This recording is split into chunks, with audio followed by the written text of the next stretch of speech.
అందరికీ నమస్కారం. Indian money Telugu ఛానల్కి మీ అందరికీ స్వాగతం సుస్వాగతం. నేను మీ కౌశిక్. టర్మ్ ఇన్సూరెన్స్, ఈ టర్మ్ ఇన్సూరెన్స్ మీద చాలామందికి చాలానే డౌట్స్ ఉంటాయి కదా. వాటిల్లో మెయిన్ డౌట్స్కి ఈరోజు ఆన్సర్స్ ఇవ్వబోతున్నా అనమాట. అదేనండి, ఎఫ్ఏక్యూస్కి ఆన్సర్స్ ఇవ్వబోతున్నా. సో ఈ వీడియోని లాస్ట్ వరకు చూడండి. అంతేకాకుండా ఇంతవరకు మీరు మా ఛానల్ని సబ్స్క్రైబ్ చేసుకోకపోతే ఇప్పుడే సబ్స్క్రైబ్ చేసుకోండి. టర్మ్ ఇన్సూరెన్స్ పేరులోనే ఉంది, టర్మ్ ఇన్సూరెన్స్ అని. అంటే మనం ఒక పర్టికులర్ టర్మ్కి మన మీద మనం ఇన్సూరెన్స్ చేయించుకున్నట్లయితే దానినే టర్మ్ ఇన్సూరెన్స్ అంటాం. ఈ టర్మ్లో అంటే ఈ పీరియడ్లో కనుక మనం ఏదైనా కారణాల చేత చనిపోయినట్లయితే మన ఫ్యామిలీకి ఆ కవరేజ్ని మొత్తం ఇస్తారు. ఇన్ కేస్ మనం ₹1,00,00,000 కవరేజ్ని తీసుకున్నాం అనుకోండి, ఆ ₹1,00,00,000 మన ఫ్యామిలీకి ఇస్తూ ఉంటారు. సాధారణంగా మనం టర్మ్ ఇన్సూరెన్స్ని ఎందుకు తీసుకుంటాం? మన ఫ్యామిలీ మన యొక్క ఇన్కమ్ మీద ఆధారపడి ఉంది, మన మీదే బతుకుతుంది. ఇన్ కేస్ మనమే లేకపోతే వాళ్ళకి ₹1 కూడా ఇన్కమ్ రాదు, వాళ్ళు రోడ్డు మీద పడాల్సిన సిచ్యువేషన్ రావచ్చు. ఇదంతా వద్దు. మనం లేకపోయినా కూడా మన ఫ్యామిలీ ఫినాన్షియల్ పరంగా స్ట్రాంగ్గా ఉండాలి, వాళ్ళు రోడ్డు మీద పడకుండా ఉండాలనే ఉద్దేశంతో మనమందరం టర్మ్ ఇన్సూరెన్స్ పాలసీని తీసుకుంటూ ఉంటాం. అయినా కూడా మనకి చాలానే డౌట్స్ ఉంటాయి. ఫస్ట్ వన్ ఏంటంటే, చాలామంది ఎక్కువగా అడిగే డౌట్ ఏంటంటే, ఈ టర్మ్ ఇన్సూరెన్స్ పాలసీని నేను తీసుకుందాం అనుకుంటున్నా, కానీ ఏ వయసులో తీసుకుంటే బెటర్ అని అడుగుతుంటారు. వాళ్ళకి నేను చెప్పేది ఏంటంటే, మీరు ఎప్పుడైతే ఎర్నింగ్స్ని ప్రారంభిస్తారో, అంటే ఎప్పుడైతే మీకు జాబ్ వచ్చి శాలరీ వస్తూ ఉంటుందో అప్పుడే తీసుకోవడం చాలా చాలా బెటర్. ఫర్ ఎగ్జాంపుల్, మీరు జాబ్ చేస్తున్నారు, అలాంటప్పుడు మీ ఫ్యామిలీ మీ మీద ఆధారపడి ఉంటుంది. మీకు పెళ్ళి అవ్వకపోయినా మీ ఫ్యామిలీ మీ సంపాదన మీద ఆధారపడి ఉండొచ్చు. అలాంటప్పుడు ఇన్ కేస్ మీరు చనిపోయినట్లయితే మీ ఫ్యామిలీ పరిస్థితి ఏంటి? సో అందుకని చావు కూడా చెప్పిరాదు కదా.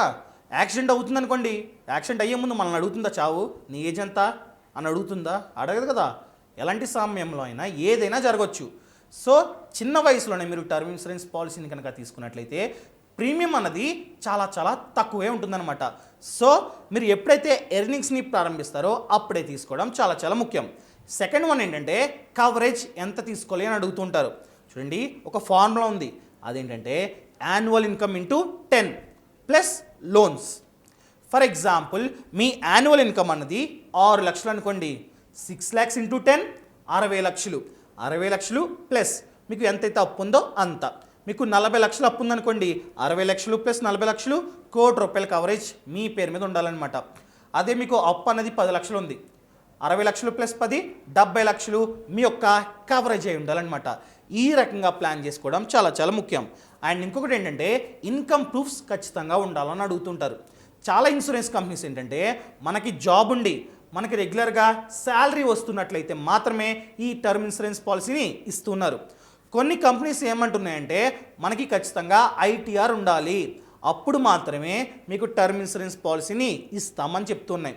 ఫర్ ఎగ్జాంపుల్, మీరు ఏదైనా బిజినెస్ చేస్తున్నారు, రెగ్యులర్గా ఇన్కమ్ వస్తుంది, దానికి సంబంధించిన ప్రూఫ్స్ ఉన్నాయనుకోండి, అలాంటప్పుడు కూడా మీకు టర్మ్ ఇన్సూరెన్స్ పాలసీని ఇస్తే చాలా ఇన్సూరెన్స్ కంపెనీస్.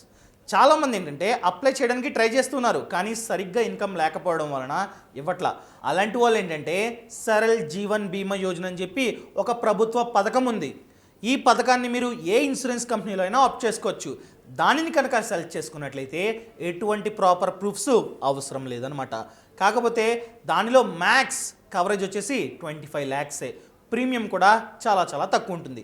ఎవరికైతే ప్రాపర్గా టర్మ్ ఇన్సూరెన్స్ పాలసీస్ రావట్లేదో వాళ్ళందరూ ఈ పథకం ద్వారా ఇన్వెస్ట్మెంట్ చేసుకోవడం చాలా చాలా మంచిది. అండ్ నెక్స్ట్ క్వశ్చన్ ఏంటంటే, దీని గురించి చాలామందికి డౌట్ ఉంటుంది. ఫర్ ఎగ్జాంపుల్, మీరే ఉన్నారు, మీ ఏజ్ అనేది 30 అనుకుందాం. మీరు 30 సంవత్సరాల పాటు టర్మ్ ఇన్సూరెన్స్ పాలసీని తీసుకున్నారు అంటే మీకు 60 సంవత్సరాలు వచ్చేంత వరకు ఈ కవరేజ్ అనేది లభిస్తుంది అనమాట. ఇన్ కేస్ మీరు 60 సంవత్సరాల కన్నా ముందే 50 సంవత్సరాలకు 45 సంవత్సరాలకు చనిపోయారనుకోండి, మీ ఫ్యామిలీకి మొత్తం ఈ కవరేజ్ వెళ్తుంది. అదే మీరు 60 సంవత్సరాల కన్నా ఎక్కువ కాలం పాటు బతికినట్లయితే మీకు ₹1 కూడా బ్యాక్ రాదు. మీరు ఎంతైతే ప్రీమియం కడతారో దాంట్లో ₹1 కూడా మీకు వెనక్కి రాదనమాట.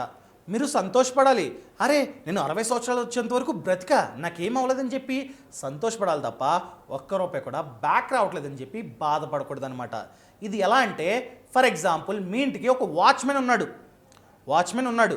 ఆ నెల రోజుల పాటు ఎటువంటి దొంగతనాలు జరగలేదని చెప్పి మీరు అతనికి శాలరీ ఇస్తారు కదా, ఆ శాలరీని బ్యాక్ అడుగుతారా? అడగలేం, సంతోషపడాలంతే. మా ఇంటికి ఎటువంటి దొంగతనాలు జరగలేదని చెప్పి ఆనందపడాలి తప్ప బాధపడకూడదు. ఈ టర్మ్ ఇన్సూరెన్స్లోనే వివిధ టర్మ్ ఇన్సూరెన్స్ పాలసీస్ ఉన్నాయి. ప్రీమియం బ్యాక్ అని, ఎండోమెంట్ అని వాటిల్లో రిటర్న్ వస్తుందన్నమాట. మనం ఎంతైతే కట్టామో అది రిటర్న్ వస్తుంది. కాకపోతే వాటి ప్రీమియం అన్నది డబల్ త్రిబుల్ ఉంటుంది. సో దాని ప్రకారం మీరు సెట్ చేసుకోండి. ఇంకా నెక్స్ట్ వన్ ఏంటంటే ఆఫ్లైన్లో తీసుకోవడం మంచిదా, ఆన్లైన్లో తీసుకోవడం మంచిదా అని అడుగుతుంటారు. చూడండి, ఆఫ్లైన్లో కనుక మీరు తీసుకున్నట్లయితే ఈ హెల్త్ ఇన్సూరెన్స్ బ్రోకర్స్ ఉంటారు కదా, మిడిల్ మెన్స్, వాళ్ళు ఏం చేస్తారంటే వాళ్ళకి ఏ పాలసీస్లో అయితే ఎక్కువగా కమిషన్ వస్తుందో వాటిని ఎక్కువగా సెల్ చేస్తుంటారు, మోసం చేస్తుంటారు. అందరూ కాదు, కొందరు మాత్రమే. మనకేంటి ప్యూర్ టర్మ్ ఇన్సూరెన్స్ కావాలి, కానీ వాళ్ళు ఏం చేస్తారు, ఎండోమెంట్ పాలసీని అమ్ముతారు, ప్రీమియం బ్యాక్ పాలసీని అమ్ముతారు. సో ఈ రకంగా మోసాలు జరిగే ఛాన్స్ ఉందన్నమాట. సో నేనేం చెప్తానంటే ఇన్ కేస్ మీరు బాగా ఎడ్యుకేటెడ్ అనుకోండి, ఆన్లైన్లోనే తీసుకోండి. ఆన్లైన్లో తీసుకోవడం వలన అడ్వాంటేజ్ ఏంటంటే మీరు కంపేర్ చేసుకోవచ్చు, ప్రతి ఒక్క కంపెనీని కంపేర్ చేసుకొని తీసుకోవచ్చు. ఇక నెక్స్ట్ క్వశ్చన్, మంచి హెల్త్ ఇన్సూరెన్స్ కంపెనీని ఎలా సెలెక్ట్ చేసుకోవాలని అడుగుతారు. చూడండి, ఫర్ ఎగ్జాంపుల్ మీరు ఆన్లైన్లో కంపేర్ చేసుకుంటున్నారనుకోండి, అక్కడే క్లెయిమ్ సెటిల్మెంట్ రేషియో అని చెప్పి చూపిస్తుంది. ఆ క్లెయిమ్ సెటిల్మెంట్ రేషియో అనేది 98%, 99% ఈ రకంగా ఉంటే మాత్రమే తీసుకోండి. అదేవిధంగా ప్రతి ఒక్క పాలసీని కంపేర్ చేయండి. ప్రీమియం తక్కువ ఉండాలి, అదేవిధంగా కవరేజ్ అనేది బాగా ఎక్కువ ఉండాలి. సో ఏ కంపెనీలో అయితే క్లెయిమ్ సెటిల్మెంట్ రేషియో మంచిగుండి, ప్రీమియం తక్కువ ఉండి కవరేజ్ ఎక్కువ ఉందో అలాంటి కంపెనీస్ని సెలెక్ట్ చేసుకోవడం చాలా చాలా ముఖ్యం. మరియు ఆ కంపెనీస్ మంచివై ఉండాలి. ఇదనమాట. ఇంకా ట్యాక్స్ బెనిఫిట్స్ గురించి కూడా అడుగుతూ ఉంటారు. సో సెక్షన్ 80C కింద అప్ టు 1,50,000 వరకు ఎంతైతే మనం ప్రీమియం కడుతున్నామో దానిలో ట్యాక్స్ డిడక్షన్ బెనిఫిట్ అనేది ఖచ్చితంగా ఉంటుంది.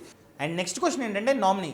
చాలామంది అడుగుతుంటారు, సార్ నాకు ఇప్పుడు పెళ్ళి అవ్వాలా, అందుకని చెప్పి నా మదర్ని నా ఫాదర్ని నామినీగా యాడ్ చేశా, రేపు నాకు పెళ్ళి అవుతుంది, అలాంటప్పుడు నా వైఫ్ని కూడా నామినీగా యాడ్ చేసుకోవచ్చు అని అడుగుతారు. యాడ్ చేసుకోవచ్చండి, ఎటువంటి ప్రాబ్లమ్స్ లేదు.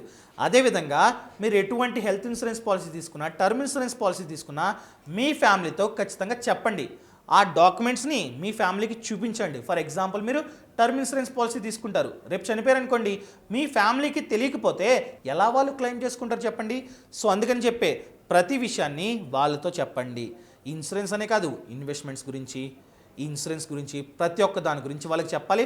వాళ్ళకి డాక్యుమెంట్స్ మీరు ఎక్కడ పెట్టారో కూడా చూపించడం చాలా చాలా ముఖ్యం.